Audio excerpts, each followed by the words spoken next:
Você está assistindo Teoria de Tudo. O rádio põe no ar uma conversa incerta. Eu leio pelos muros uma coisa concreta. Do outro lado da rua. Você sabia que fazendo a sua graduação EAD na Unicesumar, você também conta com ferramentas extras que turbinam sua carreira desde o primeiro dia? Como o curso de Gestão do Tempo, que além de ser oferecido gratuitamente para os alunos, é com um dos maiores experts do Brasil, o Rafael Medeiros. Ele já treinou iFood, Porsche, Coca-Cola e até o Comitê Olímpico. Você aprende a vencer a procrastinação, organizar sua rotina e ainda agrega valor ao seu currículo. E por falar em currículo, sabe como anda o mercado de trabalho por aí? Para quem estuda na Unicesumar, temos mais de 50 mil vagas de estágios, emprego, além de conteúdos relevantes sobre a carreira na nossa plataforma exclusiva, em parceria com a GUP, empresa líder em RH no Brasil. E que tal mergulhar em culturas diferentes com vivências internacionais? Aqui, a gente tem o Unicesumar Experiências Globais, que é um programa que te coloca em contato com estágios no exterior, intercâmbio presencial e virtual, voluntariado, cursos de idioma, coisa que nenhuma outra EAD faz. E se bater aquela dúvida nos estudos, o programa Ampliar coloca você em aulas ao vivo e em grupo, com monitoria personalizada que aborda os conceitos básicos das áreas de conhecimento como exatas, tecnologia, química, fotografia e muitas outras. Já são 90 mil alunos que aprenderam assim. E aqui você escolhe livro físico ou digital. Se for digital, você nem gasta seus dados de internet para acessar os materiais. Tudo para você chegar lá sem desculpas. Quer um diploma que abre portas desde o primeiro dia? Inscreva-se na EAD Unicesumar.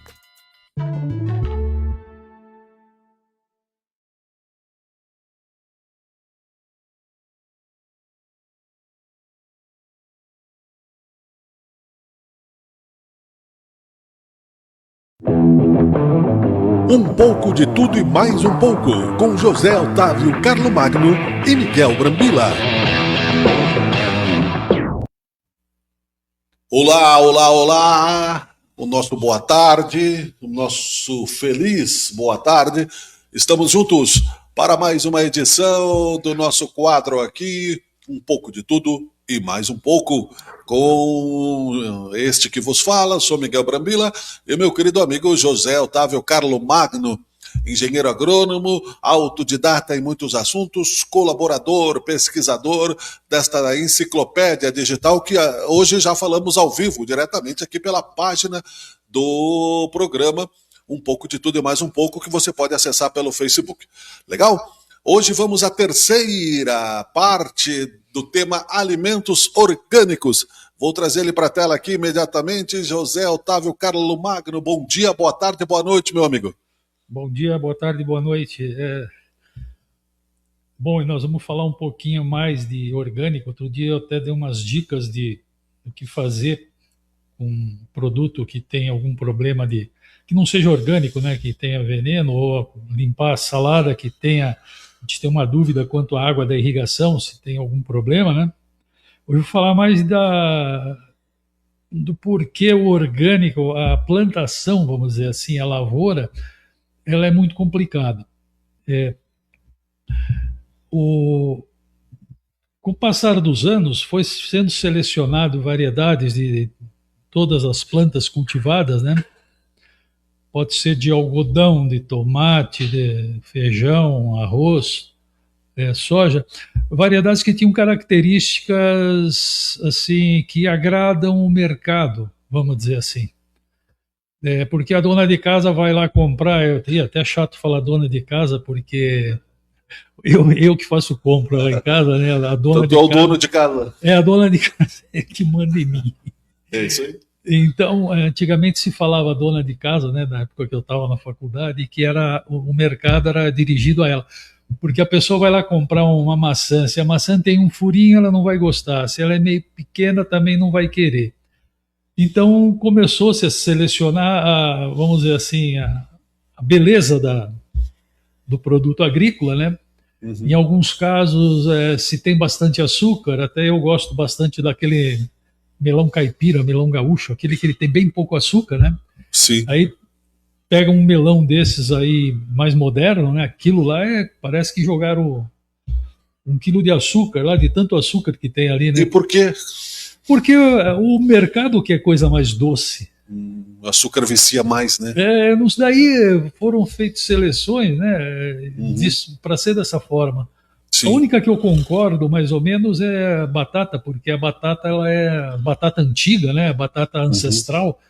Ela era pequenininha e cheia de reentrância, era muito difícil de tirar casca, por exemplo. Sim. Pode ver que as batatas que tem aí no mercado, elas parecem que foram feitas numa máquina, daí é lisinha, né? Uhum. E é fácil de descascar ali, no caso. Para não perder muito da batata, né? O cliente não gosta, né? Na hora de descascar, tu tira a casca, sai metade da batata junto. Sobra Geralmente pouco. quando é uma batata que ela não é uniforme, né? A superfície dela. Daí, quando ela é uniforme, que é essas que foram selecionadas ao longo de anos e anos, né? Uhum. Para ser dessa forma. Bom, aí quando começou-se a pensar em agricultura orgânica, que é não usar defensivo agrícola e até não usar adubo, ou usar adubo numa pequena quantidade, isso não existia plantas que eram adaptadas a isso. Então, o pessoal vou plantar maçã ou batata ou tomate e vou produzir de uma forma orgânica. É muito complicado, porque todos os testes, todos os experimentos que são feitos com essas plantas, elas são feitos já sendo condicionado a que se use bastante defensivo agrícola para matar as pragas, para eliminar também ervas invasoras. Então, quando a gente pega aquela planta que ela é feita com aquela finalidade e pensa, eu vou parar de usar defensivo agrícola, o que vai acontecer? Aquilo lá vai ser o jantar para a bicharada, né, para os insetos. Então foi muito complicado o começo. Então não existe uma pesquisa, conforme eu já falei, para se buscar cultivares. A variedade, a gente fala em botânica, em agricultura a gente fala cultivar. Cultivar é uma variedade que tenha interesse agrícola, que tenha assim, vamos dizer, resistência à doença ou praga, a não ser em casos que não houve jeito não tinha como você passar veneno para matar a praga daquela planta, e os pesquisadores se viram obrigados a procurar alternativas. Eu posso te dar um exemplo. Existe um bacilo, que é uma bactéria que chama Bacillus thuringiensis. Ele é usado contra a lagarta, ele não é um veneno. Ele é aplicado na lavoura, principalmente acho que é cana, porque milho também dá para usar. Ele ataca as lagartas e mata as lagartas, mas ele não é um veneno. Certo. O que é uma alternativa cada vez mais legal, em né? outros casos, existe uma vespa também, que o pessoal cultiva em São Paulo, que é para atacar uma larva que dá na cana-de-açúcar, porque o veneno não chega, porque a larva ela entra na folha ali e ali não se consegue pulverizar. Mas só nesses casos, quer dizer, isso também é uma forma de não se usar veneno, vamos dizer assim. Claro. Outro seria de plantação isca, né, plantada antes do período da lavoura, para atrair os insetos para aquela área, e daí, vamos dizer, passaria veneno naquela área. Isso diminuiria o que a gente chama de potencial de inóculo, que é, no caso pode-se falar também com relação à praga, que é você diminui a população. Porque tanto assim com a gente mesmo, como com a natureza em geral, você não controla tudo. Não. Você pode, vamos dizer, eu penso em eliminar rato da cidade. Impossível. Posso fazer um controle populacional. Certo. Né? E é a mesma coisa com os insetos. Sim. Agora, a ideia do veneno é eliminar tudo. Impossível. Mas eles vendem essa ideia, né, que é impossível.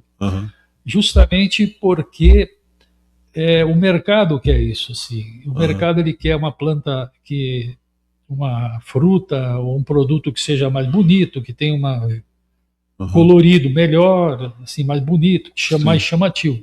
Vendável, né? Bom, aí na década de 80, eu fui trabalhar com um agrônomo que veio do Japão. Ele veio, acho que final da década de 70. Ele já faleceu. Ele se chamava Yoshio Suzuki. Uhum. Ele já tinha, naquela época, uns 70 e poucos anos. A minha idade hoje, vamos dizer assim. Uhum. E ele trouxe uma ideia do Japão que eu vi com ele isso daí e nunca vi em nenhuma faculdade brasileira de agronomia, ninguém sabe o que é isso. Ele estudou lá no Japão, que isso é normal lá fazer, o porquê que determinado inseto ou determinada doença ataca aquela planta, porque isso ocorre bastante, quem tem às vezes em casa, ou em que época também que ocorre a maior incidência e o porquê de ser naquela época. Uhum. A pessoa tem lá um pomar ali de, vamos dizer, não chutar um número aí, 1000 pés de maçã. Uhum. E às vezes algumas, ou uma pequena região ali, ocorre um ataque de uma praga ou de uma doença, e as outras não sofrem com aquilo, ou sofrem bem menos, né? Uhum. Bom, isso eu vou falar mais adiante, quando a gente for falar de um outro assunto. Essa é uma teoria que chama trofobiose. Uhum. Do que as pragas se alimentam e o porquê que elas se alimentam daquilo. É um negócio muito interessante. Isso a gente não estuda em faculdade. Sim. É uma coisa que deveria se pensar no Brasil, de fazer pesquisa sobre isso. Então, o que ocorre?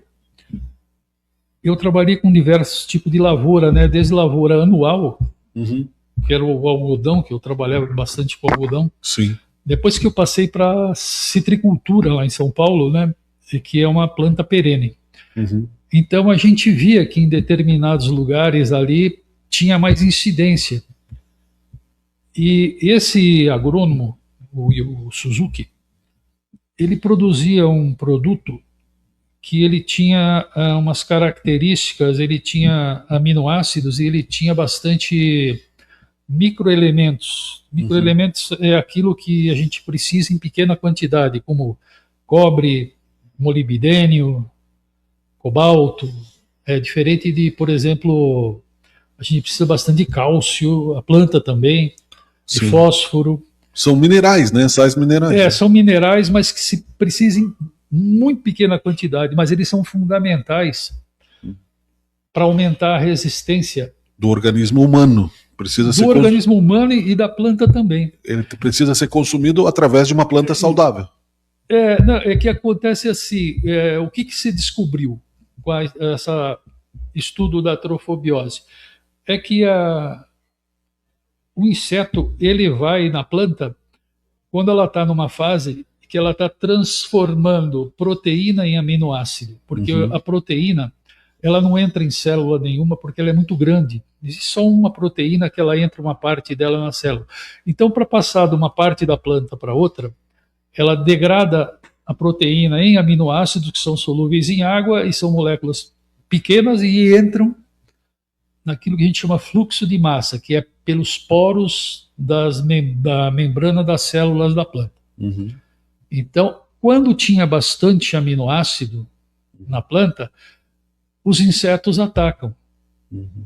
Eu não sei até, todo mundo já viu, quem tem um pé de laranja, quando dá pulgão. Sim. É engraçado isso, porque o pulgão, ele é um bicho sugador, né? Uhum. Que ele é pastoreado por uma formiga, formiga que leva ele lá para chupar. Por quê?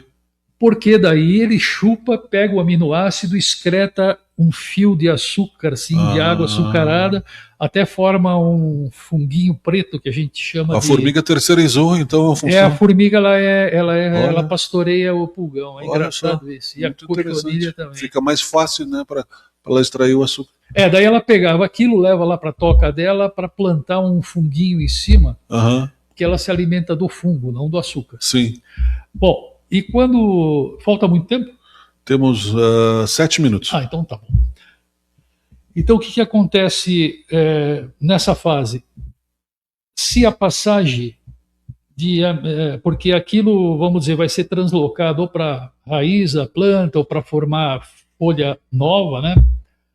Se essa passagem para aminoácido e depois passagem para proteína é rápida, o pulgão pode até atacar, mas ele não vai proliferar, Sim. porque ele não consegue pegar proteína, ele pega o aminoácido. Se a planta tiver algum problema de nutrição e ela demora para passar o aminoácido para a proteína de novo, aí a população de pulgão cresce. Estou dando o exemplo do pulgão, mas pode ser com ácaro, pode ser com qualquer outro bicho Sim. que ataque planta. Isso nunca foi estudado no Brasil e também não existe essa matéria em faculdade.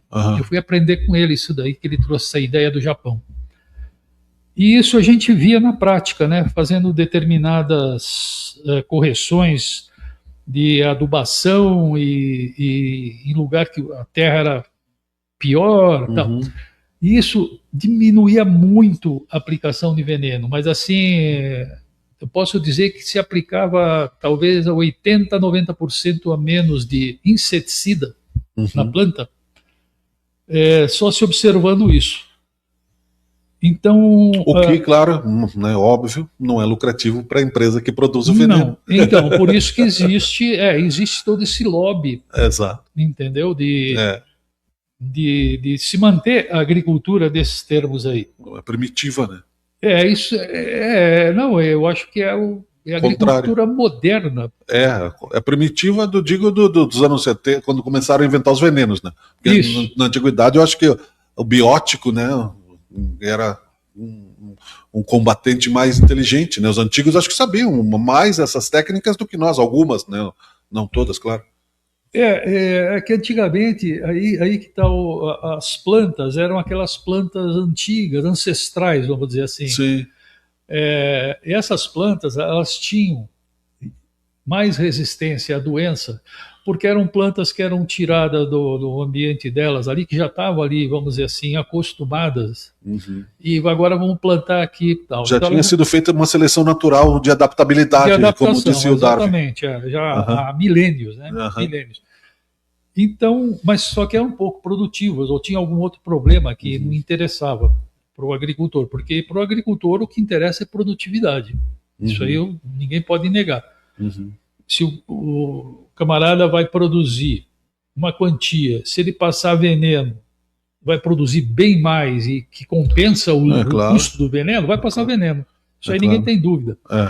Um dos primeiros venenos que se usou foi o fumo, né? Porque é o sulfato de nicotina. Sim. Isso aí há mais de 100 anos se usava para matar pulgão até. Fazia lá, pegava o fumo, né, botava de molho ali, fazia uma água e pulverizava, e isso dá resultado. Sim. Mas muitas plantas dessas plantas antigas, eu tenho um pé de morango lá em casa, bem daqueles morango antigo que a gente usa em vaso para enfeitar, porque ele dá um moranguinho desse tamanho. Sim. Aquilo não serve para comer, mas talvez essas plantas antigas, elas tenham genes que sejam assim... vamos dizer assim, genes de resistência à doença e praga. Porque, como eu falei outro dia, que você não consegue ter uma coisa bonita e produtiva e ao mesmo tempo resistente.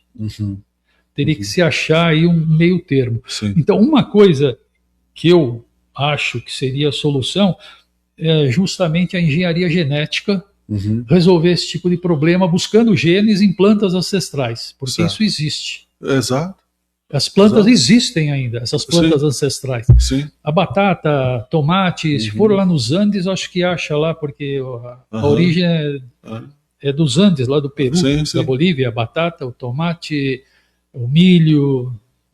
Então, agora, eu não sei se iria produzir tanto, mas a gente também não ia comer tanto veneno.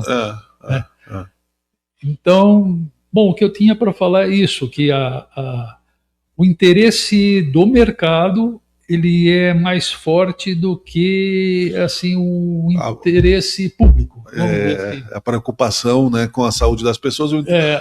Eu acho que resumiste bem, né? O interesse do mercado é mais forte que o interesse público numa área diretamente ligada, né, à qualidade de vida E há problemas que ainda, como tu já disseste aqui também, não tem ainda a estatística no Brasil de estudos de que tipo de consequência, né, esse acúmulo de venenos vai trazer para os organismos no futuro, né?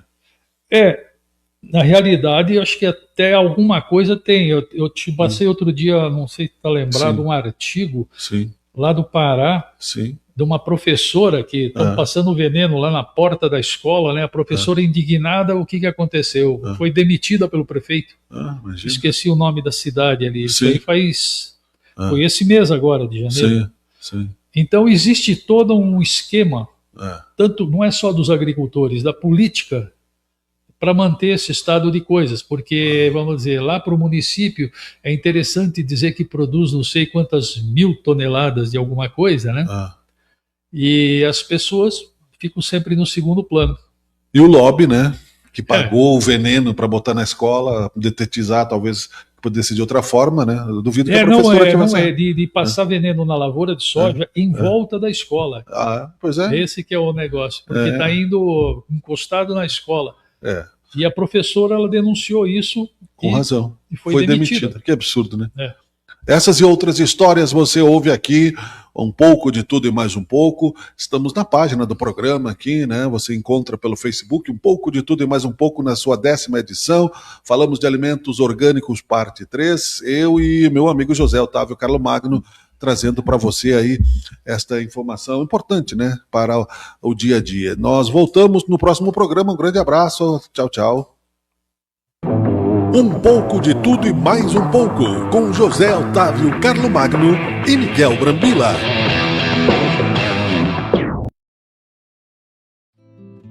Quando eu não puder pisar mais na avenida,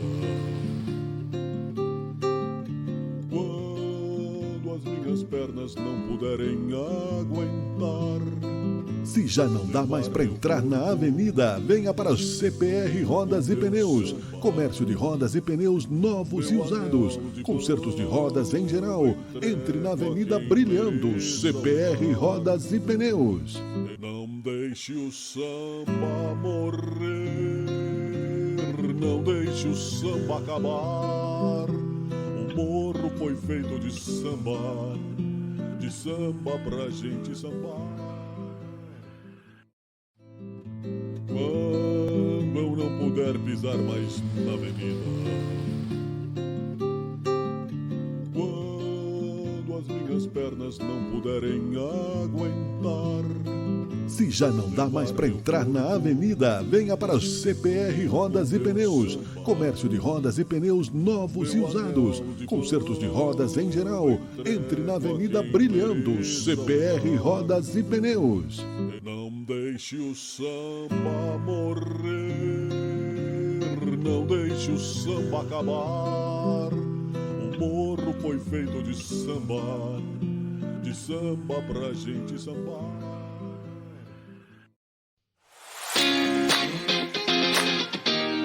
Há mais de 25 anos no mercado da construção civil, atendendo a toda a região sul do Brasil, a RPP Construtora de Caxias do Sul, Rio Grande do Sul, é reconhecida pela qualidade de seus serviços. Desde a escolha de terrenos e os trâmites legais até a execução, desenvolvendo acabamentos de alto padrão e a pontualidade na entrega das obras, garantindo a idoneidade e a confiança aos clientes. Certificada com a ISO 9001-2015, a empresa se diferencia por associar sua experiência ao emprego de novas tecnologias em construção e modelos de gestão que otimizam suas atividades. A equipe de colaboradores está capacitada para prestar assessoria em todas as etapas, do projeto à execução de obras residenciais, comerciais, industriais e de caráter institucional. Isso inclui busca e avaliação do terreno, preparação dos documentos correspondentes, fiscalização do andamento da obra, disponibilidade de profissionais e parcerias com terceiros, de acordo com a necessidade, além da elaboração de projetos de engenharia e arquitetura. Para cada projeto, a RPP prioriza soluções ecoeficientes que melhor viabilizam o reaproveitamento de recursos naturais. Por isso também é considerada uma empresa de atitudes sustentáveis.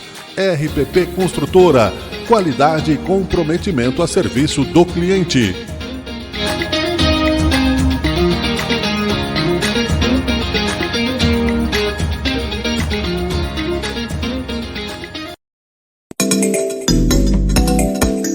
Você precisa de conhecimento técnico especializado para o conserto do seu carro? Mecânica Tecnicar, limpeza de bicos, diagnóstico computadorizado, injeção eletrônica, mecânica multimarcas. Precisa de confiança no serviço, diagnóstico preciso, garantia e credibilidade nos serviços? Mecânica Tecnicar. Mesmo em tempos de dificuldades, a Mecânica Tecnicar não deixa você na mão. Garanta segurança, confiança para sua movimentação. Seu carro é patrimônio importante seu, de sua família, para o seu trabalho. Venha para a Mecânica Tecnicar. Fale com o Claudinho. Siga-nos no Facebook, Mecânica Tecnicar. Estamos na Rua Anita Garibaldi 139, bairro Esplanada. Faça revisões regulares no seu automóvel. Mecânica Tecnicar.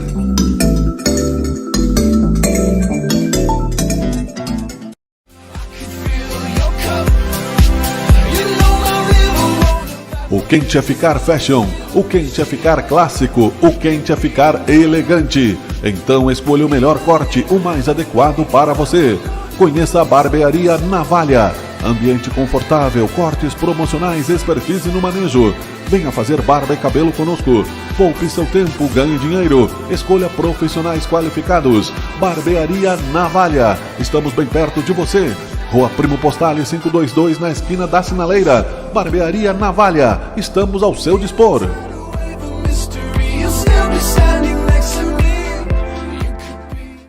CPR Rodas e Pneus. Deixe sua marca nas ruas. CPR Rodas e Pneus. Rodamos junto com você.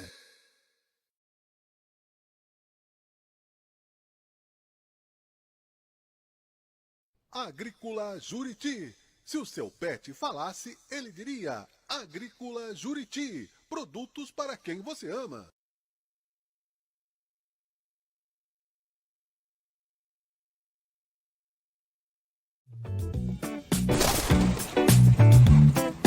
Por dentro da bola.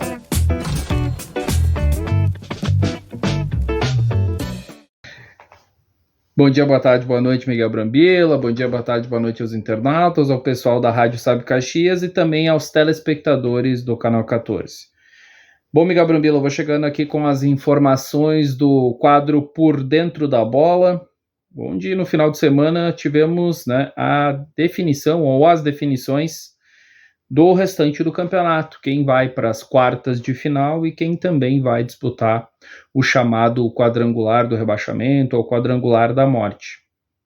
E para iniciar as nossas informações, principalmente da nossa dupla Caju, vamos iniciar pelo Caxias, que jogou em casa diante da equipe do Internacional, o Internacional totalmente descaracterizado, e o Caxias na despedida do Fernando Marchiori, né, o Fernando Marchiori que recebeu uma proposta durante a semana, uma proposta muito vantajosa financeiramente para o treinador da equipe do Caxias, um valor 3 vezes maior do que ele ganha aqui no Caxias, e ele acabou aceitando, acabou pagando a multa rescisória, inclusive, né, porque ele tinha contrato com o Caxias até o final deste ano, de 2026, e ele pagou o restante da multa, ou seja, praticamente 1 ano de contrato, para poder já estar, né, em Piracicaba, voltando praticamente para sua casa, ele que é do interior de São Paulo, enfim, ele vai voltando para sua casa, pouco tempo aqui no Caxias, né, apenas 6 jogos, e acabou comandando a equipe Grená na tarde deste sábado diante do Internacional, e o Caxias não conseguiu, 3ª derrota seguida. Bom, Caxias, liga-se um alerta no Estado Centenário, na minha opinião, porque o Caxias acabou vencendo só equipes que, né, vão disputar aí o quadrangular da degola, quadrangular do rebaixamento, enfim, o Caxias precisa melhorar muito se quiser aí, brigar por classificação na Série C, se quiser passar algumas fases na Copa do Brasil. Mas aí, né, o Marchiori saiu, o Caxias já contratou um treinador, como é que está essa situação? Sim, o Caxias já contratou treinador, ele vai se apresentar na manhã desta segunda-feira, às 11 horas da manhã, na sala de imprensa do Estádio Centenário. é Marcelo Cabo. E quem é Marcelo Cabo? Marcelo Cabo tem 59 anos e tem muitos acessos. Dentre eles, o Atlético Goianiense foi um dos times que ele mais conseguiu acesso, e ele tem um acesso há pouquíssimo tempo, no ano passado, né, mais precisamente, com a equipe do Santa Cruz, Cobra Coral, como a gente chama, né, Santa Cruz de Recife. Então, é uma equipe extremamente tradicional, que estava fora já há um bom tempo do cenário, principalmente aí de Série C, já disputou Série A durante muito tempo, né? O Santa Cruz é um time muito, mas muito tradicional no futebol brasileiro, e acabou realmente ficando um bom tempo afastado aí dos grandes clubes, e agora ele volta à Série C. E é esse Marcelo Cabo que o Caxias acabou contratando, 59 anos, um treinador que até falei durante a jornada esportiva, ou após a jornada esportiva, de que acho que o Caxias tem uma... vamos dizer assim, os torcedores podem ter uma esperança em relação a esse treinador, porque ele tem uma experiência interessante de série C, de Série B, até de Série A de Campeonato Brasileiro. Então acho que o Caxias chega num outro patamar com o Marcelo Cabo. Eu acho que é um treinador bem interessante. Até em termos de currículo, Fernando Marchiori e Marcelo Cabo, neste momento, ou enfim, durante toda a sua carreira, ele tem mais pedigree, como a gente diz, do que propriamente Fernando Marchiori. Até porque Fernando Marchiori não é mais treinador do Caxias, como se diz, vida que segue. Então, o Caxias agora vai seguir o seu ano, né? A gente espera que o Caxias consiga arrumar a rota até aqui no campeonato. Tem o Campeonato Gaúcho ainda pela frente, tem a Copa do Brasil e principalmente a Série C do Campeonato Brasileiro. Mas falando especificamente da tarde deste sábado diante do Internacional, o Caxias não conseguiu fazer uma grande partida, e mais uma vez um zagueiro da equipe grená acabou prejudicando a sua equipe, né? No Caju foi o Andrés Robles, que acabou sendo expulso como último homem, enfim. E o Caxias ficou um bom tempo, ou praticamente o jogo inteiro, com um a menos, e aí dificultou todas as ações da equipe grená. Contra o Internacional, parecido. Aos 18 minutos, o Maurício fez uma falta bem próximo do lado oposto das cabines de imprensa, lá na geral, né, como a gente chama.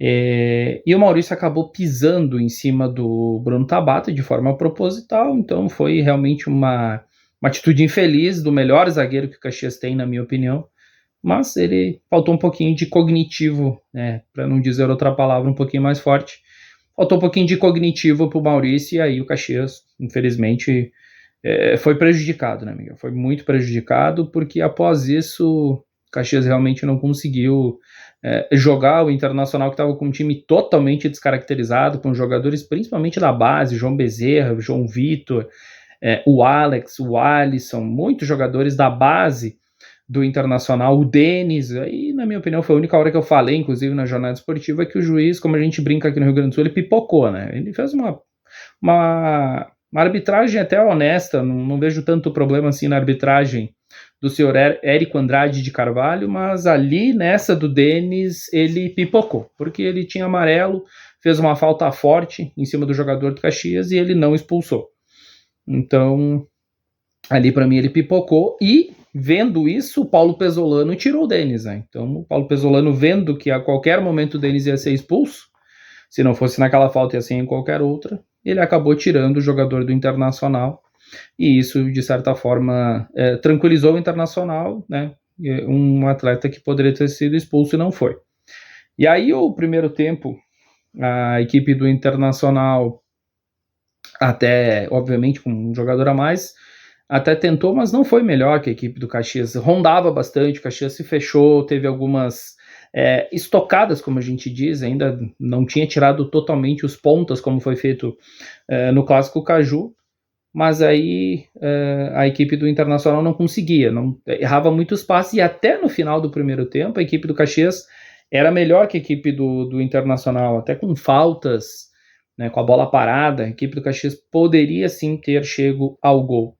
Aí vem o segundo tempo, o Caxias começa bem, começa em cima, quase fez pelo menos um gol, né? O Jonathan Ribeiro, que para mim é o melhor atacante que o Caxias tem que ser titular, né, e demonstrou que está bem, entrou. E mais uma vez aquela história, fez um salseiro ali na defesa do Internacional, acabou não conseguindo colocar a bola dentro da rede, e aí aos pouquinhos o Internacional foi se encontrando na partida e conseguiu fazer um gol com falha do goleiro, né? Bola na pequena área para mim é do goleiro. Eu, né, muito tempo assisto futebol e agora há um bom tempo também trabalho, continuo com a mesma opinião, bola na pequena área é do goleiro. E aí o Léo Lang não saiu, o jogador do Internacional cabeceou de uma forma muito estranha, não foi um cabeceio forte nem nada, foi quase uma cabeçada assim sem querer do Gustavo Prado, mas sem querer também é gol, né? E aí o Internacional venceu, é a melhor campanha do Campeonato Gaúcho, 15 pontos, primeiro colocado, pro Internacional tudo certo, e o Caxias, em que pese que não conseguiu fazer uma boa partida, não fez uma boa primeira fase, né, Miguel? Tem que ser sincero, 6 jogos, 3 derrotas, 2 vitórias e um empate. E as 2 vitórias a gente tem que levar em conta que foram 2 vitórias muito boas, mas para times que são muito abaixo. Era o que o Caxias tinha para fazer. Quando pegou times um pouquinho mais organizados, não conseguiu fazer frente. Perdeu o Caju, em que pese que ficou com um jogador a menos, mas o Juventude é melhor e o Caxias acabou perdendo. Perdeu para a equipe do São José, que vai enfrentar o Juventude na segunda-feira aqui no estádio Alfredo Jaconi, e perdeu para o Internacional, e não o Internacional principal. Perdeu para um time totalmente descaracterizado. Então, o Caxias me preocupa. Vamos ver agora com o Marcelo Cabo. Vai ter pouquíssimo tempo, Miguel, pouquíssimo tempo para ajustar essa equipe, ver o que vai ser feito. Pouco mais de 3 dias de treino. E na sexta-feira, né, porque o jogo do Caxias já está marcado para sexta-feira, dia 6 de fevereiro, às 8h30 da noite. Esse é o horário, essa é a data que foi marcada pela Federação Gaúcha de Futebol. Então, o torcedor do Caxias, programe-se, né, porque é sexta-feira, sextou para o torcedor do Caxias, no Estádio Centenário, às 8h30 da noite, diante da equipe do Ipiranga. O Ipiranga chegou às quartas de final, empatando em casa com a equipe do São José. É bom lembrar que nessa primeira fase, na fase de classificação, os grupos eles se enfrentavam não dentro deles, mas entre si, né? A chave A contra a chave B, e agora sim. Agora os confrontos são dentro da própria chave. Então, de certa forma, o Caxias tem que ter muita atenção para enfrentar um velho conhecido. Vai enfrentar o Ipiranga de Erechim, que é também um adversário de Série C do Campeonato Brasileiro. Daqui a pouco a gente vai ter um spoiler aí, daqui a pouco, do que pode acontecer no Campeonato Brasileiro da Série C. Lembrando, então, que o Caxias ficou em segundo lugar com 7 pontos, uma pontuação baixa, né? A mesma pontuação do Ipiranga. O Caxias acabou passando por número de vitórias, ficou em segundo por conta do número de vitórias e também pelo saldo de gol. 3 gols de saldo do Caxias, menos 2 a equipe do Ipiranga. Então, por conta disso, o Caxias vai decidir no Estádio Centenário na próxima sexta-feira. Então, como eu disse, torcedor do Caxias, programe-se. Treinador novo, como se diz, energia nova. Então, vamos ver o que o Caxias vai apresentar, se o Marcelo Cabo vai mudar muita coisa. Acredito que não, né? Pouco tempo para ele poder pensar nisso. Então, vamos ver o que o Marcelo Cabo, que é agora sim o comandante da equipe do Caxias, né? Não é mais o Fernando Marchiori. Agora, Marcelo Cabo é o comandante para a equipe Grená aí no restante do ano, com Gauchão, Copa do Brasil e Série C. E possivelmente possa ter a Copa Sul-Sudeste, mas a Copa Sul-Sudeste até aqui é uma incógnita, Miguel. Fechando de Caxias, passando para o Esporte Clube Juventude, que aí sim o Juventude fez uma campanha muito boa, porque a pontuação do Grupo A, que é do Inter, do Juventude, São José, São Luís, Avenida e Guarani, foi mais alta que a pontuação do Grupo do Grêmio, do Caxias, Ipiranga, Novo Hamburgo, Monson e Inter de Santa Maria. O Juventude que empatou com a equipe do Grêmio, é o único invicto dentro do Campeonato Gaúcho. Bom lembrar que o Juventude não perdeu nessa primeira fase, né? Então agora vai, como a gente falou, vai pegar o São José de Porto Alegre aqui, no estádio Alfredo Jaconi, na próxima segunda-feira. E o Juventude acabou empatando então com a equipe do Grêmio, que não foi força máxima da equipe da capital, mas também não era uma equipe se desprezar, não. Uma equipe de qualidade. André Henrique no ataque, depois entrou o Arthur, acabou tendo uma confusão, o Arthur foi expulso, Gabriel Pinheiro, também o zagueiro do Juventude, foi expulso. Então, é bom lembrar que o Caxias não vai ter sua zaga titular, né? O Maurício está fora por expulsão, e o Juventude não vai ter o Gabriel Pinheiro. Mas o Gabriel Pinheiro não é titular, então não é um prejuízo tão grande. Volta o Messias, que estava com o terceiro cartão amarelo, então a zaga do Juventude acredito que vai ser a mesma que já vem sendo há um bom tempo para a equipe do Juventude, que é o San do lado direito, o Messias no meio e o Marcos Paulo no lado esquerdo. São os 3 zagueiros ali, a sustentação da equipe do Juventude. O Patrick Lanza, que por conta do efeito suspensivo, né, que é um recurso, é um remédio jurídico dentro do direito desportivo,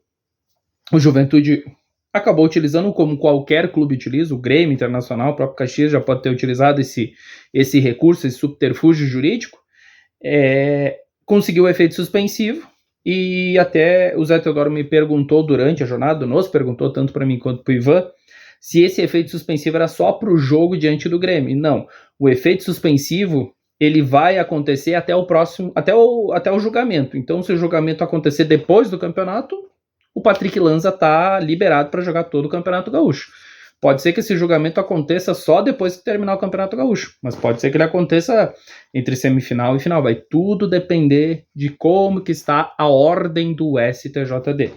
Mas o importante é que o Patrick Lanza jogou, tudo certo, e vai jogar na próxima segunda-feira, ou na segunda-feira, né, dia 9 de fevereiro, contra a equipe do São José aqui em Caxias do Sul, no estádio Alfredo Jaconi, às 20 horas, às 8 horas da noite, a Juventude vai enfrentar então a equipe do São José, o Zequinha, enfim, como a gente fala, né, o time de bairro lá, porque é da Zona Norte de Porto Alegre, do Passo da Areia, e o Juventude então, como eu disse, acabou conseguindo empate no final, um golaço do Monsalve, né, foi um gol muito bonito, o Grêmio saiu na frente com uma troca de passes ali no meio, o Monsalve puxou para a perna direita, soltou uma bomba no ângulo do Jandrei, o Jandrei nada pôde fazer, um público até baixo na arena em Porto Alegre, um pouco mais de 13 mil pagantes, e no finalzinho, literalmente no finalzinho ali, no apagar das luzes, Miguel, e quem nos acompanha, o Juventude conseguiu empate com o Juan Christian, um jogador bem interessante. Acho que ele vai ajudar bastante aí o Juventude na Série B, no restante do ano, em Copa do Brasil, Copa Sul-Sudeste, né? Eu falo sempre da Copa Sul-Sudeste com aquele ponto de interrogação. Quando que vai acontecer essa Copa Sul-Sudeste? Mas o que tem, de fato, mesmo é o Gauchão, Copa do Brasil e a Série B do Campeonato Brasileiro. Pablo Roberto também é um jogador bem interessante. Então o Juventude aos pouquinhos vai criando uma casca, Mandaca sempre um jogador muito importante, né, no meio-campo da equipe do Juventude. Léo Índio entrou, Ibali também entrou, são jogadores que eles são aquele chamado 12º, 13º jogador, às vezes estão no time titular, às vezes não estão, mas acredito que o Lucas Mineiro volta também para o próximo jogo, juntamente com o Messias. E no ataque, Alisson Safira, Gabriel Talhari, né, 2 jogadores que se movimentam bastante. Então, o Maurício Barbieri vai ajeitando, dando aquela azeitada, como a gente diz, na equipe do Juventude, Miguel Brambila. De Juventude é isso, então. Lembrando para os torcedores grenás, o sextou, como eu falei, né, às 8h30 da noite, Caxias e Ipiranga, um spoiler daqui a pouco de uma Série C. E o Juventude pegando o São José, uma equipe chata, uma equipe bem complicada de se vencer. Mas o Juventude, na minha opinião, é favorito e tem total condição de passar pela equipe do São José. Não diria com facilidade, porque o jogo único é muito perigoso e tem as suas armadilhas, mas eu acho que o Juventude, se impondo dentro do estádio Alfredo Jaconi, não terá grandes problemas para passar pelo São José. Nem falei do Caxias, né? Eu acho que a situação do Caxias é um pouquinho diferente, até por conta dessa mudança de treinador. Não sei especificamente o que o Marcelo Cabo vai fazer, então para mim o jogo entre Caxias e Ipiranga é o mais equilibrado dessas quartas de final. Por quê? Porque depois tem Grêmio e Novo Hamburgo no sábado, dia 7 de fevereiro, às 6h30 da tarde na Arena. Aí, claro, favoritismo total do Grêmio, né? O Grêmio que acabou empatando com o Juventude. E o Novo Hamburgo acabou vencendo a equipe do... deixa eu olhar aqui certinho para não passar informação equivocada, Miguel Brambila. O Novo Hamburgo venceu em casa por 2-0 o Guarani de Bagé. Agora que veio bem certinho aqui para mim. O Guarani de Bagé que acabou perdendo então para o Novo Hamburgo em Novo Hamburgo, então. Novo Hamburgo acabou se classificando na 4ª colocação. E os outros jogos, o Monson acabou empatando com o São Luís. O Monson foi para zona da degola, como a gente diz, o quadrangular do rebaixamento, e o São Luís, no grupo do Juventude, acabou ficando na 4ª colocação, vai pegar o Internacional. Grêmio e Juventude, então, 1-1, Caxias Internacional, o Internacional venceu, o Inter de Santa Maria venceu a Avenida, primeira vitória do Inter de Santa Maria, mas continua na lanterna, -3 de saldo, uma vitória, um gol feito, né? Fazia um bom tempo que se tinha essa expectativa, porque o Inter de Santa Maria retornou agora para a Série A do Campeonato Gaúcho, venceu, mas infelizmente vai disputar ali para não cair. Não que ele caiu, mas vai disputar para não cair, juntamente com esse próprio Avenida que perdeu. A Avenida é o 5º colocado no grupo do Internacional e do Juventude, na 5ª colocação com 5 pontos. Então, para fechar, Miguel, como é que vai ficar essas quartas de final? Sexta-feira, 6 de fevereiro, às 8h30 da noite, Caxias e Ipiranga no Estádio Centenário. 7 de fevereiro, um sábado, 6h30 da tarde, Grêmio e Novo Hamburgo na Arena.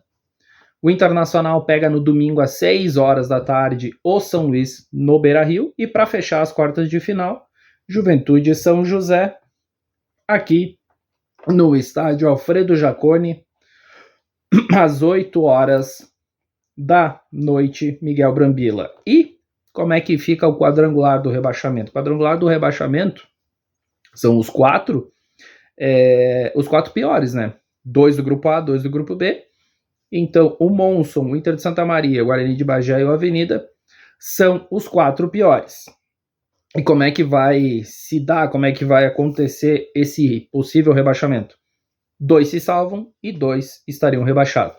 Então, a primeira rodada já vai acontecer no dia 5 de fevereiro, às 7 horas da noite, em Bagé, Guarani de Bagé e Monson.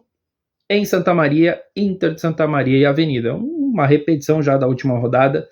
O Inter de Santa Maria recebe na quinta-feira, dia 5 de fevereiro, a equipe do Avenida no Presidente Vargas às 9h30 da noite e no Estrela d'Alva em Bagé, Guarani de Bagé e Monson. É isso então, Miguel Brambila, passando as informações aqui do quadro Por Dentro da Bola. Mandar um abraço para você, para todo mundo que ficou atento ao nosso boletim aqui. Um abraço para você, um abraço para todo mundo, uma boa semana. E vamos esperar, né, que na próxima semana a gente possa estar falando aí de um Caxias e Juventude disputando uma semifinal de Campeonato Gaúcho. Valeu, Miguel Brambila, um abraço para você, para todo mundo. Até mais, tchau!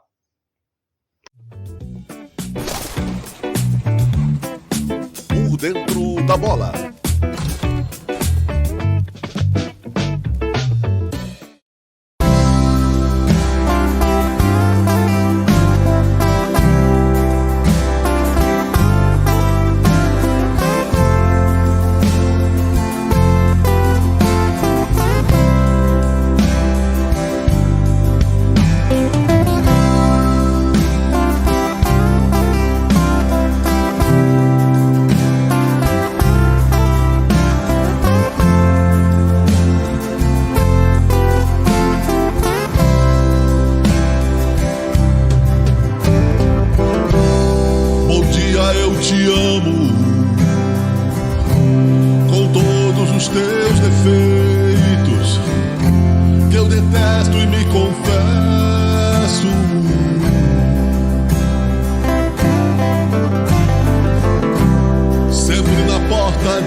Mesmo com meus defeitos, de me afogar na piscina.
castigo meu coração.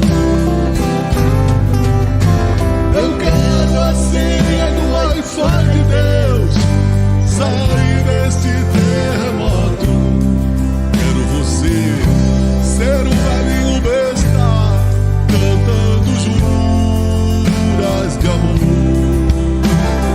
Amo você mesmo com meus defeitos, de me afogar na piscina, de terno preto enforcando gravatas, um beijo azul de bolinhas, e o leão da gaiola do amor. Quero paixão todo dia, amo você mesmo assim. Eu amo você, apesar de mim.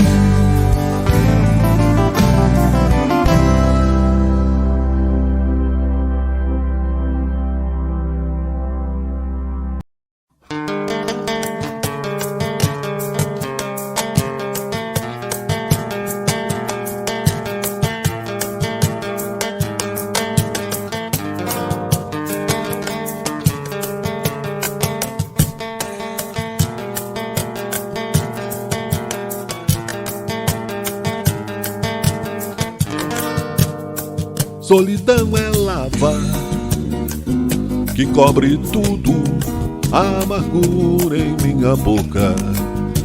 Sorri seus dentes de chumbo. Solidão, palavra cavada no coração, resignado e mudo no compasso da desilusão. Desilusão, desilusão. Danço eu, dança você, na dança da solidão. Desilusão, desilusão. Danço eu, dança você, na dança da solidão. Camélia ficou viúva, Joana se apaixonou, Maria tentou a morte por causa do seu amor. Meu pai sempre me dizia: meu filho, tome cuidado. Quando eu penso no futuro, não esqueço meu passado. Desilusão, desilusão. Danço eu, dança você, na dança da solidão. Desilusão, desilusão. Danço eu, dança você, na dança da solidão. Quando vem a madrugada, o meu pensamento vagueia, com os dedos na viola, contemplando a lua cheia. Apesar de tudo existe uma fonte de água pura. Quem beber daquela água não terá mais amargura. Desilusão,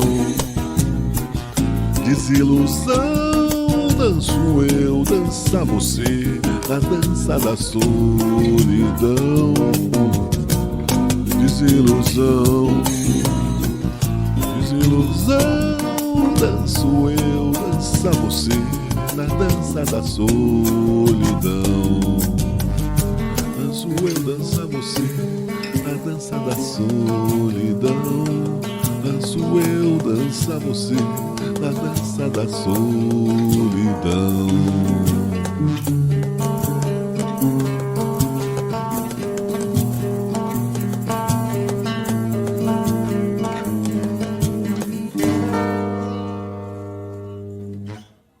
Você sabia que fazendo a sua graduação EAD na Unicesumar, você também conta com ferramentas extras que turbinam sua carreira desde o primeiro dia, como o curso de Gestão do Tempo? que além de ser oferecido gratuitamente para os alunos, é com um dos maiores experts do Brasil, o Rafael Medeiros. Ele já treinou iFood, Porsche, Coca-Cola e até o Comitê Olímpico. Você aprende a vencer a procrastinação, organizar sua rotina e ainda agrega valor ao seu currículo. E por falar em currículo, sabe como anda o mercado de trabalho por aí? Para quem estuda na Unicesumar, temos mais de 50 mil vagas de estágios, emprego, além de conteúdos relevantes sobre a carreira na nossa plataforma exclusiva, em parceria com a GUP, empresa líder em RH no Brasil. E que tal mergulhar em culturas diferentes com vivências internacionais? Aqui, a gente tem o Unicesumar Experiências Globais, que é um programa que te coloca em contato com estágios no exterior, intercâmbio presencial e virtual, voluntariado, cursos de idioma, coisa que nenhuma outra EAD faz.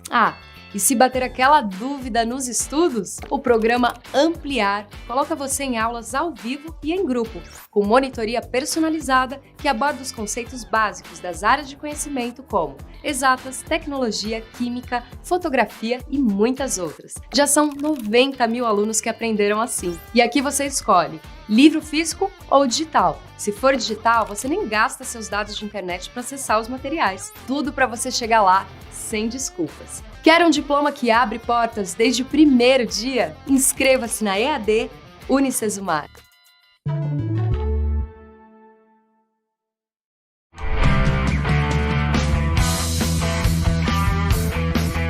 Você está assistindo Teoria de Tudo.